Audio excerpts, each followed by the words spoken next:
ICT virtual classroom Dehradun में आप सभी का स्वागत करती हूँ। माय नेम इज समता और क्लास 12th में बच्चों आप सभी का चैप्टर नंबर 3 चल रहा है, दैट इज ह्यूमन रिप्रोडक्शन। अधिकतर प्रक्रियाएं आप समझ चुके हैं और कल हम बात कर रहे थे मेंस्ट्रुएशन साइकिल की। मैंने आपको चार्ट के माध्यम से कल समझाने की कोशिश की थी, तो आज उसका कुछ थ्योरेटिकल पार्ट हम नोट डाउन कर लेंगे। Let's go to the smart board. बच्चों, चैप्टर नंबर 3 जो चल रहा है क्लास 12th का ह्यूमन रिप्रोडक्शन का, इसमें आपको मैंने बताया था कि ह्यूमन रिप्रोडक्शन में, सेक्सुअल रिप्रोडक्शन में 3 फेजेस में आप उसको ब्रेक डाउन करके समझ सकते हैं। तो फर्स्ट आपका था प्री फर्टिलाइजेशन इवेंट, और सेकेंड था आपका फर्टिलाइजेशन, और थर्ड था आपका पोस्ट फर्टिलाइजेशन इवेंट। तो अब हमारा प्री फर्टिलाइजेशन इवेंट कंप्लीट हो चुका है, जिसमें आपने गेमेटोजेनेसिस की प्रोसेस के बारे में पढ़ा है, that is spermatogenesis and oogenesis। कल आप सभी ने मेंस्ट्रुअल साइकिल के बारे में पढ़ा था, दैट इज मंथली साइकिल। आप सबको मैंने बताया था कि उसमें पिट्यूटरी हॉर्मोन्स का लेवल अप डाउन होता है, और आप स्क्रीन पे देख पा रहे हैं कि जो ओव्यूलेशन का डे होता है उस दिन के आसपास जो हॉर्मोन्स का लेवल होता है वो बहुत ज्यादा हाई होता है। प्रोजेस्टेरॉन देखिए, ये ऊपर आप एफएसएच और एलएच हार्मोन की बात करें, ये ओव्यूलेशन डे पे बढ़ता है, ठीक है।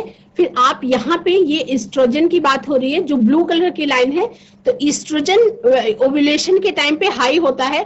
पर जहां तक प्रोजेस्टेरॉन की बात है, प्रोजेस्टेरॉन तब तक न्यूट्रल रहता है और हाई तब होता है इफ प्रेगनेंसी अकर्स। अगर प्रेगनेंसी होती है तो प्रोजेस्टेरॉन की लेवल हाई होता है। क्यों? क्योंकि जो डेवलपिंग कॉर्पस ल्यूटियम है, जो ग्राफियन फॉलिकल था, उसके सेकेंडरी oocyte के रिलीज होने के बाद ग्राफियन फॉलिकल जो है वो कॉर्पस ल्यूटियम में कन्वर्ट हो जाता है, जो टेम्पररी एंडोक्राइन ग्लैंड की तरह काम करने लगता है। तो जब कॉर्पस ल्यूटियम एंडोक्राइन ग्लैंड की तरह काम करना शुरू करता है, बार बार कह रही हूं, इफ प्रेगनेंसी अकर्स, तब वो प्रोजेस्टेरॉन नाम का हार्मोन रिलीज करना स्टार्ट करता है। और अगर प्रेगनेंसी नहीं होती है तो कॉर्पस ल्यूटियम क्या होता है, धीरे धीरे डीजेनरेट हो जाता है, ठीक है। तो ये ओवेरियन हार्मोन्स का लेवल किस तरीके से काम करता है ये आपने देखा। ये जो लेयर है नीचे वाली, ये एंडोमेट्रियम लेयर कहलाती है। जब आप सभी ने यूट्रस का इस तरीके से हम लोगों ने स्ट्रक्चर देखा था यूट्रस का, तो यहाँ पे 2 फैलोपियन ट्यूब्स निकल जाती हैं, ठीक है। और उसके बाद यहाँ पे 3 लेयर्स थी, एक बाहर की लेयर, एक अंदर की लेयर, और ये एकदम अंदर, जो ये एकदम अंदर वाली लेयर है, यही लेयर है एंडोमेट्रियम लेयर।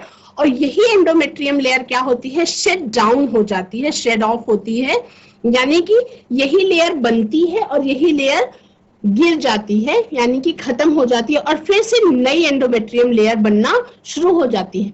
तो अगर प्रेगनेंसी होती है तो कॉर्पस ल्यूटियम से निकलने वाला प्रोजेस्टेरॉन हार्मोन जो होता है, ये प्रोजेस्टेरॉन हार्मोन इसी एंडोमेट्रियम लेयर को रोकने में हेल्प करता है। यानी कि अगर प्रेगनेंसी होती है तो उसके बाद मेंसेस नहीं आएंगे, 9 मंथ्स तक ब्लीडिंग नहीं होगी, क्योंकि फिर प्रोसेस जो है वो चेंज हो जाती है। तब प्रोसेस चेंज होती है, वो आपका फीटल डेवलपमेंट में यूज होती है। तो इस तरह से आप कह सकते हैं कि जो ल्यूटियल फेज होता है ये सिक्रेटरी फेज कहलाता है, यानी कि यहाँ से सिक्रीशन स्टार्ट होता है। फॉलिकुलर फेज जो होता है, इसमें फॉलिकल्स जो होते हैं वो डेवलप होते हैं, और उसके बाद एवरी मंथ ये साइकिल कंटिन्यूअस चलता रहता है from the age of 13 to the age of 55, ठीक है। तो इसको आज आप क्या करेंगे कि कुछ इसके बारे में पॉइंट्स आप नोट कर लेंगे बच्चों। हम बात कर रहे हैं क्लास 12th की chapter number 3, that is human reproduction. आप अभी तक क्या क्या पढ़ चुके हैं? आप अभी तक जो पढ़ चुके हैं उसके बारे में पूरा एक ओवरव्यू आप पढ़ चुके हैं, रिप्रोडक्शन के बारे में, रिप्रोडक्शन इन ह्यूमंस, मतलब ये जो प्रोसेस है वो प्रोसेस ये कि किसी जो बेबी बर्थ होती है उसकी प्रोसेस को जानना है इस चैप्टर में आपको, क्योंकि आप क्या बनने जा रहे हैं, एक डॉक्टर बनने जा रहे हैं, तो इसलिए आपको ये पढ़ाया जा रहा है।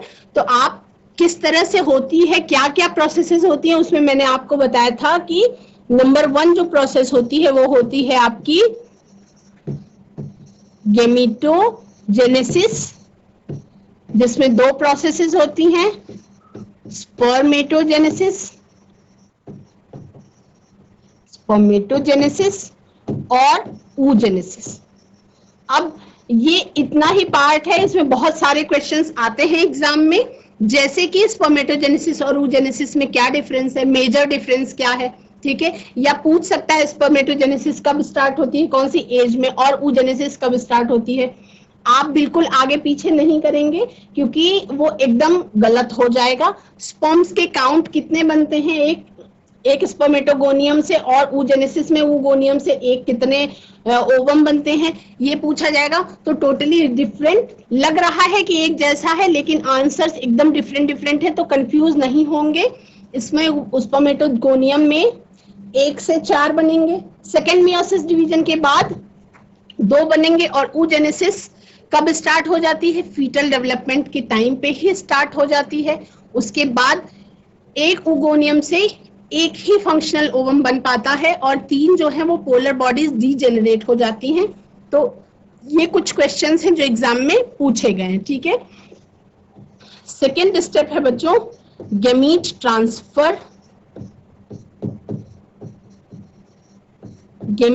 ट्रांसफर, और उसके बाद थर्ड स्टेप है फर्टिलाइजेशन। तो पहला स्टेप अगर आपका कंप्लीट हो जाता है, ये स्टेप कंप्लीट हो जाता है, तो इसमें स्पर्मेटोजेनेसिस और oogenesis पढ़ने से पहले आप सभी ने क्या पढ़ा है, उसके पहले आपने मेल रिप्रोडक्टिव ऑर्गन के बारे में पढ़ा, दैट इज बेसिक जो है वो है टेस्टिस, और इसमें क्या बनते हैं, स्पर्म्स का फॉर्मेशन होता है इसी में, ठीक है। उसके बाद आपने क्या पढ़ा, फीमेल रिप्रोडक्टिव ऑर्गन,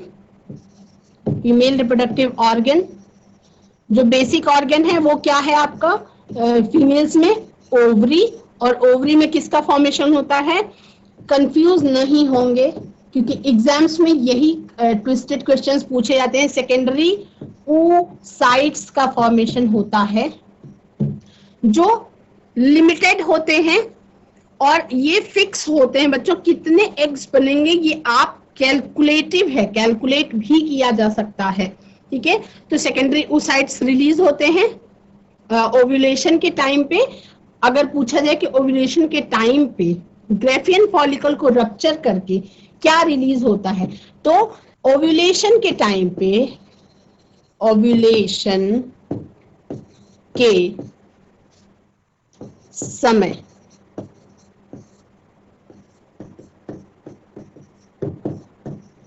ग्रेफियन पुटिका या ग्रेफियन फॉलिकल को रप्चर करके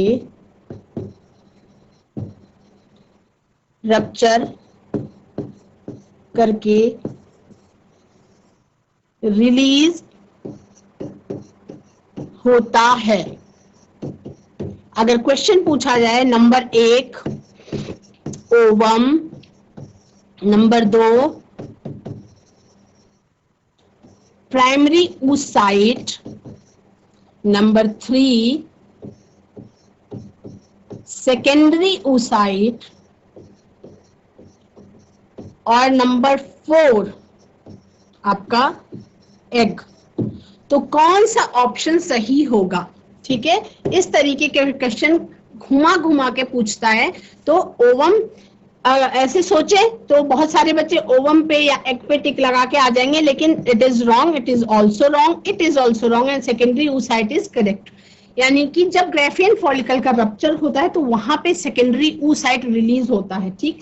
सेकेंडरी oocyte रिलीज होके किस पोर्शन में जाके इकट्ठा अपने आप को रोकता है, वो है एम्पुला रीजन, एम्पुला रीजन में जाके सेकेंडरी oocyte रिलीज होके वहां पर रुक जाता है, और फर्टिलाइजेशन जो है वो किस रीजन में कंप्लीट होता है, वो हमेशा एम्पुला रीजन में कंप्लीट होता है। फर्टिलाइजेशन जो है वो कहां पे होता है, एम्पुला रीजन में होता है। तो इस तरह से कह सकते हैं कि जैसे मान लीजिए इस तरीके से स्ट्रक्चर था, ये फेलोपियन ट्यूब इधर इधर निकल रही है, ठीक है, ये था, ये फंडस स्ट्रक्चर था, ये आपका यूट्रस की लाइनिंग थी 2-3, ठीक है, यहाँ पे जहां पे ये इस जगह पे यहाँ पे एम्पुला रीजन था, यहाँ पे जहां पे दो मोड़ थे, यहाँ पे एम्पुला रीजन, तो फर्टिलाइजेशन किस जगह पे होता है, इस एम्पुला रीजन में ही फर्टिलाइजेशन होता है। तो चीजों को आपको भूलना नहीं है, ठीक है, जैसे स्पर्म इधर से जाएंगे अगर, तो यहां तक जाएंगे और यहाँ पे ही फर्टिलाइजेशन होगा एम्पुला रीजन में, और उसके बाद अगर फर्टिलाइजेशन हो गया, इफ प्रेगनेंसी अकर्स, तो क्या होगा, फिर ये धीरे धीरे वापस आके यहीं पे इम्प्लांट होगा। इसको हम इम्प्लांटेशन में और अच्छी तरह से समझने की कोशिश करेंगे, इस वाले स्ट्रक्चर को, है ना, तो इसको हम समझेंगे। अब हम आज देखेंगे बच्चों मेंस्ट्रुअल साइकिल के बारे में, बेसिकली जिसके बारे में कल हमने पढ़ा था, मेंस्ट्रुअल साइकिल के बारे में। साइकिल से क्या समझ पा रहे हैं कि एक चक्र है जो चल रहा है, ठीक, तो पॉइंट्स लिख सकते हैं आप, ठीक है, देखिए फर्स्ट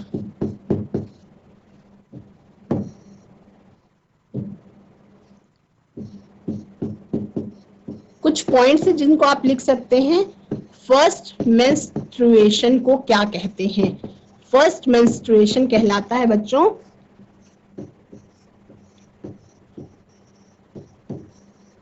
ठीक, ये आपको नोट करना है। कब स्टार्ट होता है, प्यूबर्टी के बाद, प्यूबर्टी के बाद स्टार्ट होता है, ठीक। जो साइकिल का टाइम है वो 28 और 29 डेज के अंतराल पे ये क्या होता है, 28 और 29 डेज के अंतराल पे ये क्या होता है, रिपीटेशन होता है, इसका क्या होता है, रिपीटेशन होता रहता है, ठीक। यानी कि अब ये एक्सेप्शन है बच्चों, ये 30 भी हो सकता है, 31 भी हो सकता है, तो ये नहीं कह सकते हैं कि एग्जैक्ट इतना होता है, लेकिन अलग अलग फीमेल्स में डिफर करता है, अलग अलग होता है, ठीक। तो एक मेंस्ट्रुएशन से लेके अगले मेंस्ट्रुएशन के बीच का जो टाइम होता है, उसमें जो साइक्लिक चेंजेस होते हैं उसी को मेंस्ट्रुएशन साइकिल कहा जाता है, ठीक है। तो हर मेंस्ट्रुएशन साइकिल में क्या होता है, एक मध्य में, मिडिल में, साइकिल के मिडिल में क्या होता है, साइकिल के मध्य समय में क्या होता है, एक प्रोसेस होती है और उस प्रोसेस को कहते हैं ओव्यूलेशन। ये एवरी मंथ होता है। ओव्यूलेशन में क्या रिलीज होता है, सेकेंडरी oocyte रिलीज होता है। ये बार बार इसलिए बता रही हूँ कि ये कंफ्यूज नहीं होंगे, इस पे क्वेश्चंस आते हैं। इस प्रोसेस को क्या कहते हैं, ओव्यूलेशन कहते हैं। अब मेंस्ट्रुअल साइकिल को आप 4 फेजेस में बांट सकते हैं। मेंस्ट्रुअल साइकिल को आप 4 फेजेस में बांट के समझ सकते हैं। मान लीजिए कि ये डेज है, मान लीजिए ये है डेज, ठीक। तो अगर ये मध्य का जो समय है, इसको हम ओव्यूलेशन वाला टाइम मान लें, इसको अगर हम ओव्यूलेशन वाला टाइम मान लें, तो ओव्यूलेशन से पहले ये क्या होगा, ये हो जाएगा प्री ओव्यूलेटरी फेज। कह सकते हैं कि नहीं कह सकते हैं, कह सकते हैं। ओव्यूलेशन के बाद के टाइम को हम क्या कह सकते हैं, इसको हम पोस्ट ओव्यूलेटरी फेज कह सकते हैं या नहीं कह सकते हैं, पोस्ट ओव्यूलेटरी फेज कह सकते हैं, ठीक है।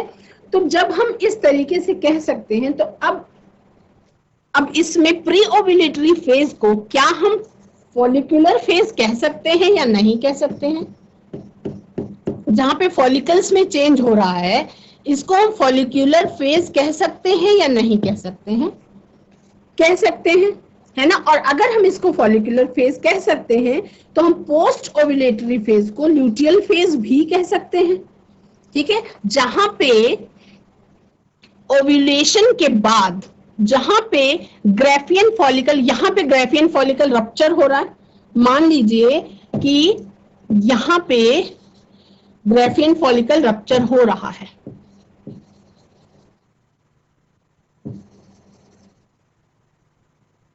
मान लीजिए यहां पे ग्राफियन फॉलिकल रप्चर हो रहा है, सेकेंडरी oocyte रिलीज हो जा रहा है, तो यहां पे ये क्या है, यहां पे रप्चर हो गया, ये ग्राफियन फॉलिकल चेंज होता है, ये चेंज होता है कॉर्पस ल्यूटियम में, कॉर्पस ल्यूटियम में। तो क्या यहाँ पे इसको हम ल्यूटियल फेज कह सकते हैं या नहीं कह सकते? इसको क्या हम ल्यूटियल फेज कह सकते हैं या नहीं कह सकते, जहां पे कॉर्पस ल्यूटियम बन रहा है, ठीक है। तो इस तरह से फेजेस को अगर आप लर्न करेंगे, मिडिल के पॉइंट को याद करने के बाद प्री ओव्यूलेटरी फेज को फॉलिकुलर फेज कहेंगे और पोस्ट ओव्यूलेटरी फेज को आप ल्यूटियल फेज कह सकते हैं, ठीक है। तो कौन से फेज में क्या चेंजेस होते हैं बॉडी में, वो आपको देखना है। अच्छा, ओव्यूलेशन का डे कैलकुलेशन का एक तरीका है, जो आपका कंप्लीट साइकिल है, जो आपका कंप्लीट साइकिल है, कंप्लीट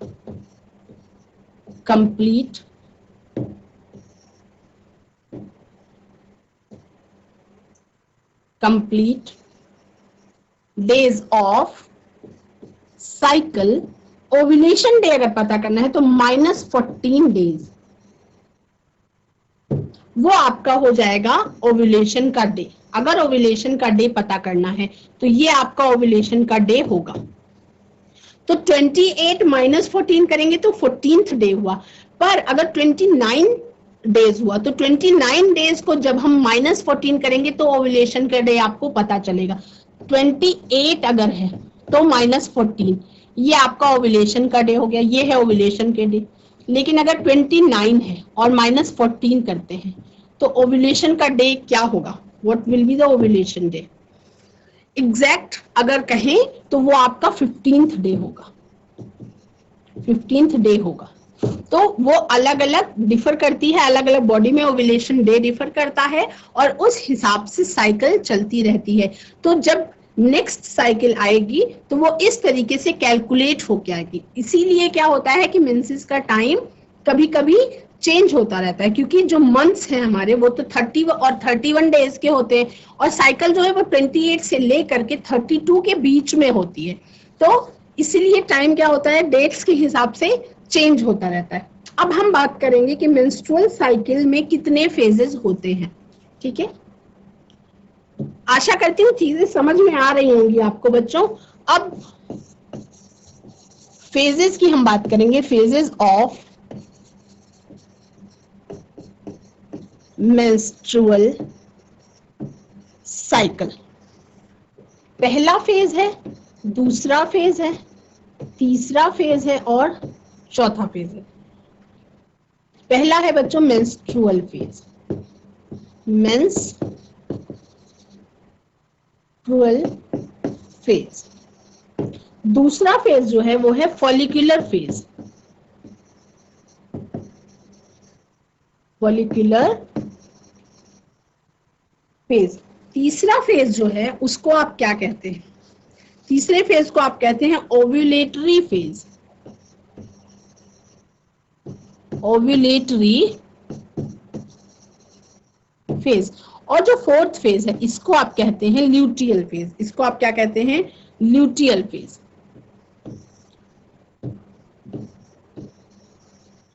ल्यूटियल फेज, ठीक। तो 4 फेजेस होते हैं, इसके बारे में आपको जानना है। फेजेस देखो, मैंने मेंस्ट्रुअल साइकिल पढ़ा दिया है आप सभी को। तो मेंस्ट्रुअल फेज में क्या क्या है, अब पहले हम मेंस्ट्रुअल फेज के बारे में जान लेते हैं। जो फर्स्ट फेज है आपका मेंस्ट्रुअल फेज, उसके बारे में हम जानते हैं। मेंस्ट्रुअल फेज, मेंस्ट्रुअल फेज में क्या होता है? इसमें आप कह सकते हैं ब्लीडिंग को आप बोल सकते हैं, मेंस्ट्रुअल फ्लो होता है, मेंस्ट्रुअल फ्लो अलग अलग बॉडी में अलग अलग होता है, पर 3 to 5 डेज एवरेज टाइम है। ठीक है, इसमें क्या होता है कि फ्लो किस चीज का होता है? Endometrial lining. क्या किस चीज का फ्लो होता है? एंडोमेट्रियल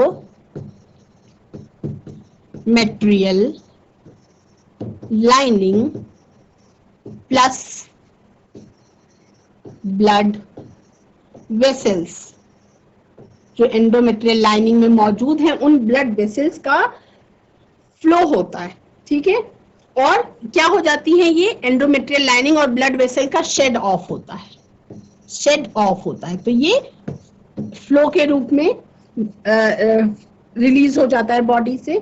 ठीक है, मेंस्ट्रुअल साइकिल आता क्यों है, मतलब मेंसेस एवरी मंथ क्यों आते हैं?